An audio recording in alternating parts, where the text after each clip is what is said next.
Alors la dernière remarque évoquée avec Christian est très intéressante car elle implique la résidence fiscale. Donc une personne qui va rester plus de 6 mois va être effectivement éligible à changer sa résidence fiscale et s'installer fiscalement à l'île Maurice. Pour cela, nous allons prendre plus de renseignements avec notre avocat fiscaliste à Paris, maître Robert Magnan, qui va effectivement nous donner les informations nécessaires concernant un investissement immobilier à Maurice et concernant les implications fiscales de cet investissement.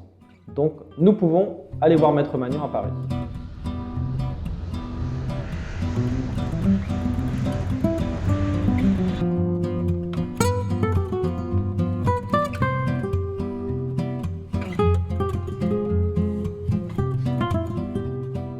Alors maître Magnan, bonjour, merci de nous recevoir à Paris dans vos locaux. Vous travaillez avec l'île Maurice depuis bientôt 10 ans, vous accompagnez des investisseurs français qui investissent ou qui s'expatrient à l'île Maurice. Alors, certaines personnes aujourd'hui ont encore des appréhensions quand il s'agit d'un investissement à l'étranger hors de la zone européenne et qui plus est à l'île Maurice. Finalement, comment est-ce que tout cela est régi d'un point de vue fiscal ? Alors, je rappellerai tout d'abord que l'île Maurice est un pays indépendant et qu'à ce titre, elle est maître de sa fiscalité. Elle a signé une convention fiscale qui date donc du 11 décembre 1980 et qui était entrée en vigueur en 1981.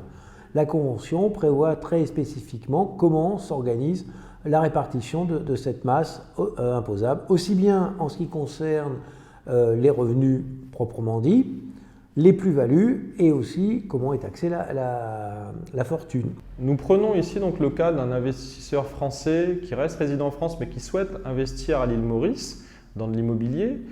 Quels sont les premiers avantages fiscaux que cette personne aura sur cet investissement immobilier? Alors, le premier point, ça concerne la taxation des revenus immobiliers. Donc la Convention, dans son article 6, prévoit clairement que tous les revenus immobiliers mauriciens sont taxables uniquement à Maurice. Petite disposition, c'est que effectivement aussi les revenus mauriciens, s'ils sont exonérés en France, néanmoins sont pris en compte pour le calcul du taux effectif. En revanche, les revenus immobiliers mauriciens, qu'ils soient rapatriés ou pas, ne sont pas taxables en France et ne sont pas soumis à CSG, CRDS.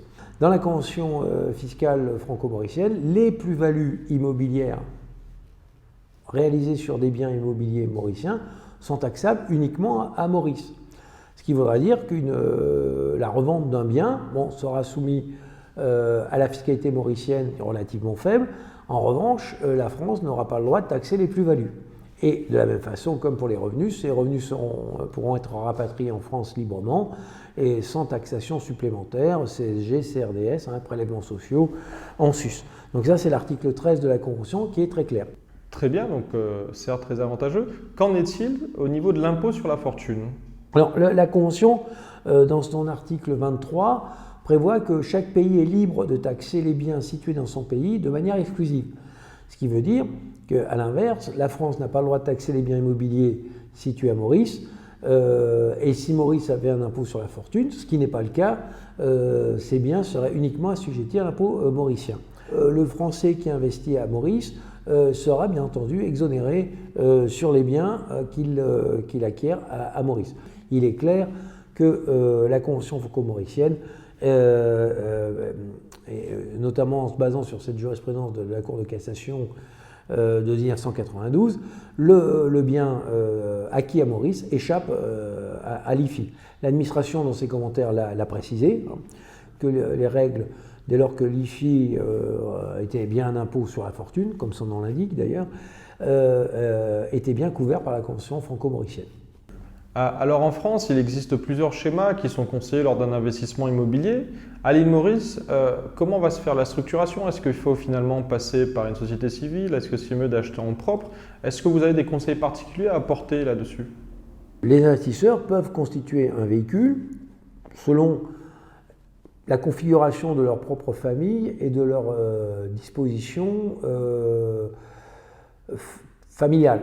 S'ils souhaitent avantager leurs enfants, les faire participer déjà à leur investissement, une société de type SCI sera effectivement facile à utiliser, et voire même conseillée. La SCI, qui est un véhicule fréquemment utilisé à Maurice, permet des démembrements aussi assez facilement entre les parents, par exemple, qui garderaient l'usufruit, et les enfants qui auraient, eux, la nue propriété. En revanche, pour un investisseur sans héritier ou qui investit uniquement dans un but d'investissement personnel et de rendement, l'investissement en direct paraît la solution la plus simple en pratique. Autre point aussi, puisque en matière successorale, on a les dispositions. Maurice n'a pas droit de succession, hein, ça c'est une question qu'on se pose toujours. Et les fiscalistes mauriciens mettent ça en avant, qu'il n'y a pas d'impôt sur les successions. En revanche, les dispositions françaises s'appliquent toujours, d'autant que si le défunt est résident français ou les héritiers sont français, à ce moment-là, la fiscalité rejoint, bien sûr, rattrape les héritiers. Et que les biens mauriciens devront entrer aussi dans la succession française. En revanche, si l'investisseur est résident mauricien et que les enfants sont partis à l'étranger, à ce moment-là, le bien mauricien il échappera totalement à la succession française. Voilà.